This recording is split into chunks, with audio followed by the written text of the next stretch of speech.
Fraud का एक चौंकाने वाला मामला सामने आया। मेडिकल स्टोर में सेल्समैन का काम करने वाले शख्स को जीएसटी विभाग की तरफ से नोटिस आया, जिसमें करोड़ों का कारोबार करने की बात कही गई। लेकिन नोटिस आने के बाद शख्स के घर में टेंशन पैदा हो गई। देखिए रिपोर्ट।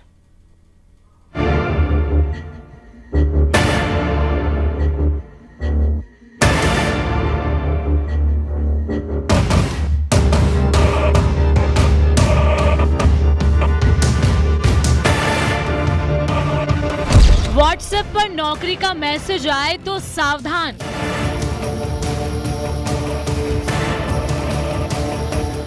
साइबर ठगों की हो सकती है बड़ी चाल।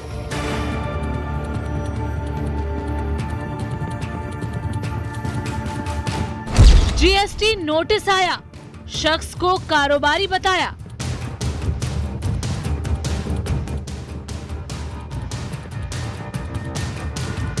डिजिटल जमाना है, हमारे कई काम एक फोन से मिनटों में हो जाते हैं। बिल पेमेंट कराना हो या ऑनलाइन फॉर्म भरना, बैठे बैठे काम आसानी से हो जाता है। लेकिन इसके साथ ही साइबर फ्रॉड की घटनाएं भी लगातार सामने आ रही हैं। साइबर ठग 24 घंटे अपना शिकार फंसाने के लिए तैयार बैठे हैं और जो उनके झांसे में आ गया वो लुट भी जाता है। बदायूं में एक शख्स राम बाबू, जो मेडिकल स्टोर में सेल्समैन की नौकरी करता है, उसे 10,000 रुपए मिलते हैं, जो उसके महीने की सैलरी है। लेकिन एक नोटिस से उसके पूरे घर में टेंशन का माहौल बन गया। उसे जीएसटी विभाग से नोटिस आया। नोटिस में कहा गया कि उसके नाम से रजिस्टर फर्म मैसर्स पाल एंटरप्राइजेज ने लगभग 27 करोड़ रुपए का कारोबार किया है, जिसका जीएसटी रिटर्न उसने अभी तक दाखिल नहीं किया। कुछ अधिकारी रजिस्ट्रेशन में दिए गए पते पर उसके घर तक पहुंच गए। सेल्समैन के घर की हालत देखकर जीएसटी अधिकारी भी सख्ते में आ गए कि करोड़ों का व्यापार करने वाला इंसान ऐसे कैसे रह सकता है। पीड़ित राम बाबू का कहना है कि 1 साल पहले उसके पास कोई काम नहीं था, तभी उसके व्हाट्सएप पर एक लड़की का मैसेज आया। उसे नौकरी दिलाने का झांसा दिया गया। राम बाबू ने भी उस पर विश्वास कर लिया और यही उसकी मुसीबत की वजह बन गई। उसने अपनी सारी जानकारी दे दी।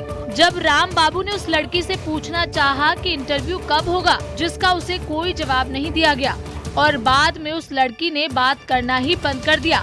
राम बाबू के घर की हालत उतनी ठीक नहीं है, इसलिए उसने मेडिकल स्टोर पर सेल्समैन की नौकरी कर ली। लेकिन अब ये नोटिस उसके लिए जी का जंजाल बना हुआ है।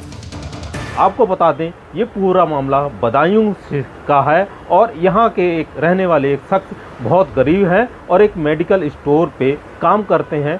किस तरीके से उनका फ्रॉड हुआ है, उनसे बातचीत करते हैं कि किस तरीके से उनसे फ्रॉड हुआ। क्या हुआ था आपके साथ में? सर, मैंने नौकरी के लिए, मैं उस समय खाली था और मैं जॉब के लिए मोबाइल पे सर्च कर रहा था। जैसे इंडीड जॉब आती है और फेसबुक, गूगल ऐप पे मैंने इस तरीके से सर्च कर रहा था, तो किसी ऐप पे मेरा ये नंबर मुझे मिला था और एक मैडम से बात हुई थी, उसमें व्हाट्सएप के ज़रिए बात हुई है। और सर, उसमें उन्होंने मुझसे नौकरी के लिए कहा था, उन्होंने डॉक्यूमेंट्स मांगे और 5 अगस्त से मेरी इसकी वार्तालाप शुरू हुई। और वार्तालाप शुरू होने के बाद 26 अगस्त तक मैंने उनसे बातचीत की और चैटिंग की और सारे कागज़, डॉक्यूमेंट जो भी थे उन्होंने जो मांगे मैंने उन्हें दिए। और उसके बाद मैंने उनसे इंटरव्यू के लिए बोला था, कब मेरा इंटरव्यू होगा, कब क्या होगा, तो उन्होंने 26 अगस्त के बाद से कोई मुझे जानकारी नहीं दी। राम बाबू पर लगभग 5 करोड़ की देनदारी बन रही है। ये भी संभव है कि आगे उसे आयकर विभाग से भी नोटिस आए। तो बेटा जो है नौकरी ढूंढ रहा था, सर्च कर रहा था मोबाइल पे और हम पे जीएसटी आ गई 50 करोड़ की। तो अब हमारा टूटा फूटा घर है और हम गरीब आदमी हैं। अगर मान लो ये ऐसा अगर हम व्यापार करते तो हम टूटे फूटे घर में कैसे रहते। और ये जो है हमारा बच्चा नौकरी उस पर जो है ढूंढ रहा था, सर्च कर रहा था मोबाइल पे, तो 420 में इसको जो है कागज लेके और लिहाजा जो है नौकरी ढूंढ रहा था, तो उन्हें फंसा दिया। साइबर ठगों का जाल पूरे देश में फैला हुआ है। पढ़े लिखे लोग भी उनके चंगुल में फंस जाते हैं। ठग फोन पर भी जॉब दिलाने का लालच देते हैं। ऐसे में बेहद ही सतर्क रहने की जरूरत है। बदायूं से चितरंजन सिंह की रिपोर्ट, न्यूज़ 18 यूपी उत्तराखंड।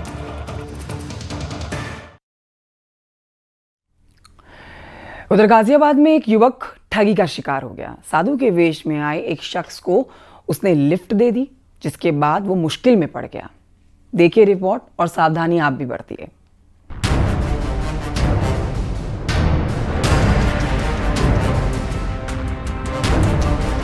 ये मेरठ के प्रतापपुर के रहने वाले कुलदीप हैं, जो इन दिनों नौकरी की तलाश कर रहे हैं। कुलदीप एक कंपनी में इंटरव्यू देने गाजियाबाद आए थे। लौटते समय जब वो दिल्ली मेरठ एक्सप्रेस वे बदुहाई के नमो भारत स्टेशन के पास पहुंचे तो एक साधु वेशधारी शख्स ने उनसे लिफ्ट मांगी। कुलदीप ने मदद करते हुए उसे स्कूटी पर बैठा लिया। इतने में उस शख्स ने कुलदीप से जानकारी जुटानी शुरू की। कुलदीप उसे बताता गया। आरोप है कि उसने कुलदीप को भरोसे में ले लिया। कुलदीप से जो कहा गया वो करने लगा। रास्ते में स्कूटी भी रुकवा दी। बाद में उससे सोने की अंगूठी भी ले ली। बाद में ये 1.5 किलोमीटर आगे आए और उन्होंने मेरी स्कूटी रुकवा ली मुझसे। फिर ये जो है मुझसे बोलने लगे कि तुम क्या करते हो, क्या है। तो मैंने कहा जी थोड़ा परेशान हूँ, मेरी जॉब गई हुई है। तो इन्होंने मुझे 2-4 बात सुनाई। उसके बाद में इन्होंने मुझसे बोला कि तुम मिट्टी उठा के दो। मैंने इनको मिट्टी उठा के दी तो इन्होंने क्या काम किया, मेरे साथ भी पता नहीं कैसे करके ये बाद में देख लेंगे भी दिए। उसके बाद में फिर बोले कि पैसे दो। मैंने कहा जी मेरे पास पैसे नहीं है। तो उन्होंने मेरी ये सोने की रिंग उतरवाई मुझसे और अपने हाथ में कुछ करा। एक अंगूठी थी, 2? हाँ, एक अंगूठी थी, एक छल्ला था फांसी का। ठगी का एहसास होने के बाद कुलदीप ने हिम्मत दिखाते हुए आरोपी का 7 किलोमीटर तक पीछा किया और आखिरकार उसे धर दबोचा। आरोपी पकड़ा गया जबकि दूसरा फरार होने में कामयाब हो गया। पहले तो अकेले थे, फिर उसके बाद में एक बाइक सवार और था। ये 2 लोग थे जो कि वो पीछे से इनके साथ ही था। तो इन्होंने क्या काम करा, मेरी जो है अंगूठी वो मैंने ओवरटेक करा मुरादनगर में। तो ये बच के निकल गए। मैं गिर गया, मेरी स्कूटी में भी दिक्कत वो टूट गई है, वो खड़ी है पीछे। फिर मैं ये गंगा नहर के लिए मुड़े इधर मुजफ्फरनगर की तरफ को। तो मैंने थोड़ी देर पीछा करा। फिर मैंने कहा यार मेरे पास 2 मोबाइल है और लैपटॉप है, तो हो सकता है कि इन्हें भी छीन लें। तो फिर मैं वापस आ गया। मैं धीरे धीरे आ रहा था तो मुझे अचानक ये यहाँ दिखाई दे गए, मोदीनगर। हाँ, मोदीनगर में। आरोपी के पकड़े जाने के बाद सड़क पर भीड़ जमा हो गई और बाद में उसे मुरादनगर पुलिस के हवाले कर दिया, जिसके बाद पुलिस भी जांच में जुट गई। तो इस तरह कुलदीप ने साधु के वेश में ठगने वालों पर भरोसा कर लिया, जो उसे बहुत भारी पड़ा। उत्तराखंड में साधु का वेश बनाकर लोगों को ठगने वालों के खिलाफ ऑपरेशन कालनेमी भी चलाया गया है। गाजियाबाद से रोहित सिंह के साथ bureau report, news 18 UP Uttarakhand. कथावाचक अनिरुद्धाचार्य और प्रेमानंद जी महाराज के बीच अब साध्वी रतनबरा का लड़कियों पर विवादित बयान चर्चा में बना है। उन्होंने हिंदू लड़कियों के पहनावे और रील बनाने वाले और छोटे कपड़े पहनने वाली लड़कियों पर निशाना साधा। साध्वी ने कहा है कि ये देखकर शर्म आती है कि लड़कियां पैसा कमाने के लिए कैसे कैसे गंदे काम करती हैं।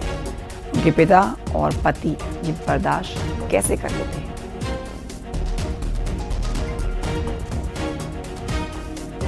अभी छोटे छोटे बच्चे अजीब अजीब गंदे गंदे गानों पे रील बनाती हैं। हिंदू स्त्रियां, हे भगवान, देखकर शर्म आती है। पैसा कमाओगे तुम, नंगे होकर पैसा कमाओगे, गंदे ठुमके लगाकर, गंदे गाने गाकर। मुझे समझ नहीं आती उनके पतियों को ये स्वीकार कैसे है, उनके पिताओं को ये स्वीकार कैसे है। अपने घर के अंदर गंदी कमाई आती है तो पितर लोक में तड़पने लग जाते हैं। इसलिए उन पर दया करो, मत करो ये पाप कर्म। संकोच करो, शर्म करो, लज्जा करो। मर्यादित जीवन होना चाहिए। भारत की देवियों, तुम चाहो तो कर सकती हो, बुरा मत मानिएगा। तुम चाहो तो राक्षसों के घर में भी देवताओं को जन्म देती हो। तुमने दिया, तुमने कयादू बनकर हिरण्यकश्यप के घर में प्रहलाद को जन्म दे दिया। और अगर तुम ना चाहो तो विशर्वा ऋषि के घर में भी रावण जैसा राक्षस पैदा हो जाता है। शामली में अवैध कॉलोनियों पर एमडीए का बुलडोजर कब्जा। प्रॉपर्टी डीलर अपनी मनमर्जी करते हुए अवैध कॉलोनियों का निर्माण कर रहे थे।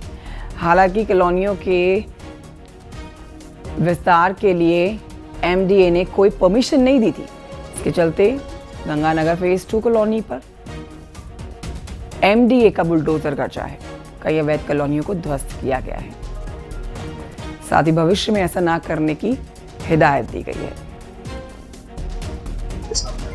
समस्या ये थी कि इस पे ये चक रोड है और चक रोड पे इधर 15-20 प्लॉट हैं, उन सभी के मुंह हमारी चक रोड पे आ रहे थे, जिससे कि स्कूल की बसें हैं, गाड़ियां हैं, वो अंदर आने जाने में समस्या थी।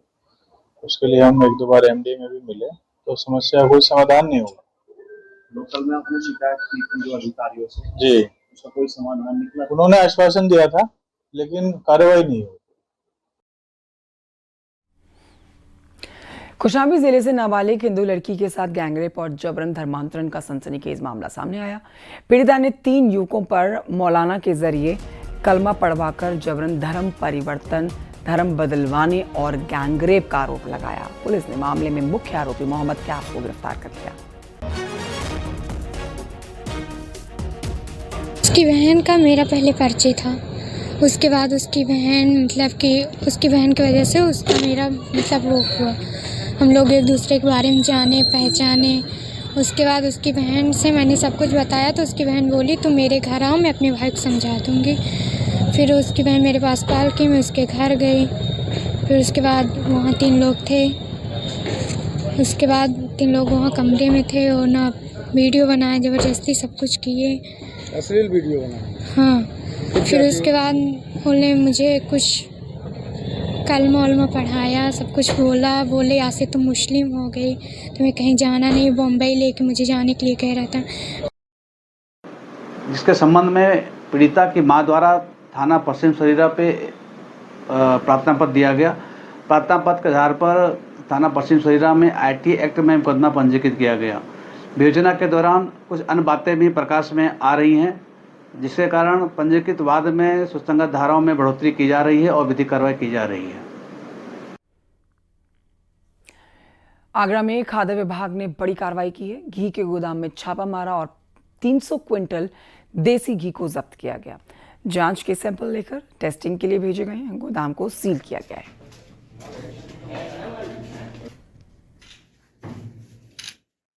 लाइसेंस परमिट का जो सवाल है कि ये कहीं भी निर्माण का इनके पास चूँकि लाइसेंस है, रिटेल का, डिस्ट्रीब्यूटर का, तो ये बना सकते हैं और कहीं भी सप्लाई कर सकते हैं, लेकिन उसका बिल वाउचर प्रॉपर होना चाहिए। किस तरह का माल लग रहा है आपको प्रथम दृष्टया? अब मुझे तो सस्पिशियस लग रहा है। ठीक है जी। क्या कार्रवाई रहेगी अगर सस्पिशियस रहता है? सस्पिशियस रखता है तो अब रिपोर्ट आने के बाद जैसी वैधानिक कार्रवाई होगी, अगर अनसेफ होता तो ACGM न्यायालय में इनके खिलाफ वाद दायर होगा, अगर सब स्टैंडर्ड रहता है तो AO कोर्ट में इनके खिलाफ वाद दायर होगा। जालौन राजकीय मेडिकल कॉलेज में बड़ी लापरवाही देखी गई।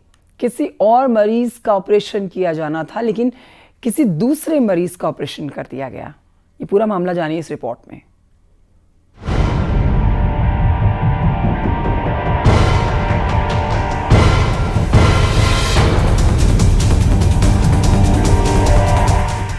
अस्पताल में बहुत बड़ी लापरवाही। मरीज की फाइल बदली, किसी और के बदले होने लगी सर्जरी की तैयारी। मरीज अपनी बीमारी के इलाज के लिए अस्पताल जाता है, ये विश्वास लेकर कि डॉक्टर साहब उसे बिल्कुल ठीक कर देंगे। लेकिन अगर किसी मरीज से अस्पताल में कहा जाए कि तुम्हारी सर्जरी होगी, लेकिन मरीज को पता ही नहीं कि आखिर उसे बीमारी क्या है। इतना ही नहीं, अगर उसे ऑपरेशन थिएटर ले जाया जाए तो सोचिए उसकी हालत क्या होगी। जालौन के राजकीय मेडिकल कॉलेज में डॉक्टरों और स्वास्थ्य कर्मियों की ये बड़ी लापरवाही सामने आई है। यह ऑपरेशन होना था किसी और मरीज का और ऑपरेशन थिएटर में ले गए किसी दूसरे मरीज को। दरअसल डिकोली के रहने वाले ब्रिजेश चौधरी के पेट में दर्द उठ रहा था। वो अस्पताल में दिखाने गया। 28 जुलाई को उसे भर्ती कराया गया था। जांच में उसकी आंतों में सूजन पाई गई थी। वहीं डॉक्टर ने ब्रजेश से कहा कि अगले दिन उसे डिस्चार्ज कर दिया जाएगा, लेकिन उसे नहीं पता था कि उसके साथ कुछ और ही होने वाला है। दूसरे दिन मेडिकल स्टाफ आया और उसे ऑपरेशन थिएटर में ले जाया गया। यहाँ उसे 2 इंजेक्शन लगाए गए। इसके बाद उसे ड्रेस पहना दी गई। ये देखकर ब्रजेश घबरा गया और किसी तरह डॉक्टर और स्टाफ को परिजनों से मिलने की बात कहकर चकमा दे दिया और वहां से भाग निकला। इस तरह उसने अपनी जान बचाई। तो बोले कि वो डॉक्टर साहब बताएंगे। तो 4 घंटे हमको रोटी में लेटा के रखा था। कितने बजे आपको ले गए थे? 8:30 बजे ले गए। तो ऑपरेशन हुआ? हाँ, ऑपरेशन हो चुके हैं। मार्किंग हो गई, जैसे सब मरीजों को होती है, कपड़े दे दिए गए। जब हमने कहा कि पहले हमको पहले बताओ, पहले जानकारी तो किसी का आप ऑपरेशन करो, उसके बाद में आप तो बोले नहीं डॉक्टर साहब बता पाएंगे, हम नहीं बता पाएंगे। सर मतलब स्टाफ नीचे घुमाता रहा। तो नीचे हमने कहा कि हम 5 मिनट, हमारे परिजन बाहर इंतजार कर रहे हैं, हम 5 मिनट उनसे मिल के आ रहे हैं। नीचे हम बहाना बना के मैडम जिसने हमको भर्ती किया था उसके पास गए। हमने कहा मैम ऐसी बात हमारा ऑपरेशन करे, किसी को ऑपरेशन कर रहे हैं। तो वो ये कहने लगी कि वो जो हम स्टाफ से अपने साथ वाले पूछ के बता रहे हैं, हमने फोन किया तो बोले कि गलती से आपकी फाइल दूसरे के साथ एक्सचेंज हो गई। दरअसल जिस मरीज का ऑपरेशन किया जाना था उसकी फाइल ब्रजेश की फाइल से बदल गई थी। खबर फैलते ही मेडिकल कॉलेज प्रशासन में हड़कंप मच गया। जिसका ऑपरेशन होना है उसके हाथों का ऑपरेशन होना है। अगर हम 5 और देर करें तो हमारा पेट फट चुका है। आपने शिकायत की? नीचे गए थे डीन के पास, तो डीन मिलेंगे। जिसने हमको भर्ती किया तो उनके पास गए, उन्होंने बोले कि सॉरी हमसे गलती, इतना बोले कि सॉरी गलती हो गई। क्या नाम उन्होंने भर्ती किया था? नीचे OT माइनर में 10 नंबर है, मैडम है। क्या नाम? नाम उनको जानकारी। क्या चाहते हैं कि जो जैसे कि हम इसको गौर नहीं करते और हमारा ऑपरेशन हो जाता। जो गलती लापरवाही हमारे साथ हुई है, कल किसी और के साथ भी हो सकती है। डिप्टी सीएम ब्रजेश पाठक ने मामले का तुरंत संज्ञान लिया और जांच कमेटी के गठन का आदेश दिया। इतनी बड़ी लापरवाही सामने आने के बाद मेडिकल कॉलेज प्रशासन पर बड़ा एक्शन लिया गया है। 2 डॉक्टर समेत 5 कर्मचारियों को निलंबित कर दिया गया है। फिलहाल मामले की जांच जारी है। जालौन से अश्विनी मिश्रा के साथ bureau report, news 18, UP, Uttarakhand.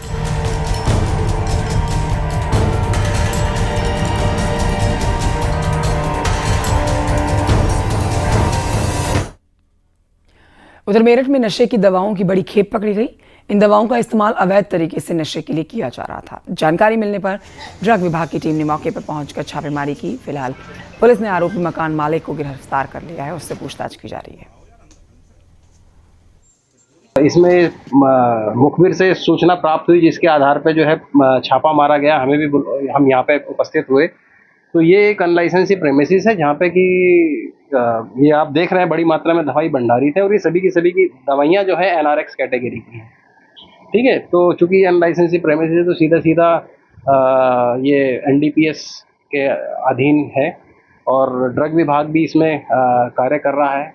ठीक है, औषधि प्रसाधन सामग्री अधिनियम के अंतर्गत जो हमारी धारा है उसमें भी इनके खिलाफ अभियोग पंजीकृत किया जा रहा है और NDPS में भी किया जा रहा है।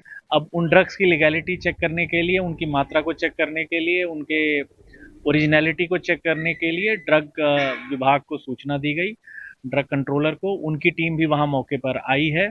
सभी ड्रग्स की उनके द्वारा जांच और सैंपलिंग की जा रही है। इसमें जो भी पाया जाएगा जांच और सैंपलिंग के पश्चात उसके अंतर्गत हम लोग विधिक कार्यवाही करेंगे।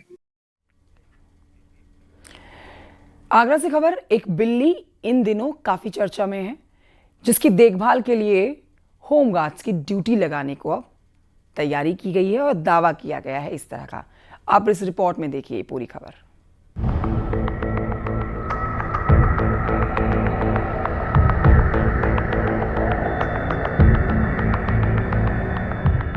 सोशल मीडिया पर एक खबर वायरल हुई जिसमें बताया गया कि होमगार्ड्स ने अपने ऑफिशियल ग्रुप में इस खबर को शेयर किया है। इसमें दावा किया गया था कि पुलिस लाइन में बिल्ली की देखभाल के लिए 4 होमगार्ड्स की ड्यूटी लगाई गई थी। ड्यूटी पूरी होने के बाद यह खबर सोशल मीडिया पर तैरने लगी। इसमें कहा गया कि शिफ्ट इंचार्ज ने आदेश दिया था कि पुलिस लाइन में ड्यूटी करने के साथ साथ एक बिल्ली की भी निगरानी करनी है और यह बिल्ली एसपी ट्रैफिक की है। 30 जुलाई की रात को चारों ने ड्यूटी दी। होमगार्डों की तरफ से दावा किया गया कि क्या वो बिल्ली की रखवाली के लिए ड्यूटी देंगे। खबर तेजी से वायरल हो रही थी, जिसके बाद सवाल भी उठ रहे थे। अब इस मामले में ट्रैफिक पुलिस की तरफ से भी ट्वीट कर सफाई दी गई है, जिसमें बताया गया कि यह बिल्ली ट्रैफिक पुलिस लाइन में आई थी, जो पालतू नहीं है और ना ही यह बिल्ली एसपी ट्रैफिक की है। बिल्ली ने एक बच्चे को जन्म दिया था। यहाँ आवारा पशु भी आते हैं। होमगार्ड्स को बताया गया था कि बिल्ली ने बच्चे को जन्म दिया है, कहीं उसके बच्चे को आवारा पशु निशाना न बना लें, इसलिए उन्हें ध्यान रखने को कहा था।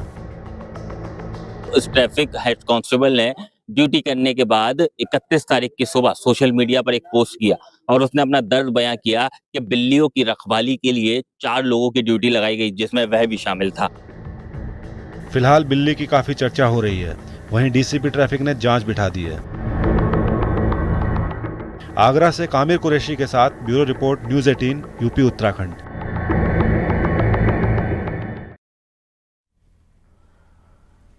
उधर कुशीनगर के बिशुनपुरवा ब्लॉक में रहने वाले एक व्यक्ति नवनीत मिश्रा दिव्यांग है। बिशुनपुरा ब्लॉक जहां के ये व्यक्ति, तस्वीरें भी आप इनकी देख रहे हैं, इनका नाम नवनीत मिश्रा है, दिव्यांग है। लेकिन इन दिनों ना ट्राईसाइकिल से ये सरकारी दफ्तरों की चक्कर लगा रहे हैं। क्यों? क्योंकि इन्हें सरकारी कागजों में मृत घोषित कर दिया गया है। दिव्यांग नवनीत मिश्रा को ना तो पेंशन मिल रही है और ना ही सरकारी योजनाओं का कोई लाभ मिल रहा है।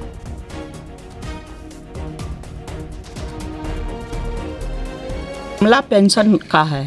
मुझे मृतक सरकारी अभिलेख में मृतक घोषित कर दिया गया है, जिससे हमने चक्कर लगाते लगाते अभी तक कोई मुझे नहीं मिला। तो मैं गया और जा कर के प्रभारी मंत्री जी को दिया, जिले पर आए थे। उसके बाद डीएम को भी ज्ञापन दे दिया कि मैं जीवित हूँ। हाँ है, उनका पेंशन मिलता था, हमारे जानकारी में था, लेकिन 2 वर्षों से नहीं मिल रहा है। कभी वो बताया नहीं है, ना किसी ब्लॉक के या पंचायत भवन पे कभी बताया है। वजह क्या रहा है? क्या वजह क्या रहा है? वजह यही रहा है कि उनका कल पता कराया गया तो पता चला कि वो जड़ारे से उनका बना था। जैसे निवासी यहाँ के हैं, जड़ाहा के जगह पे जड़ारे हो गया था।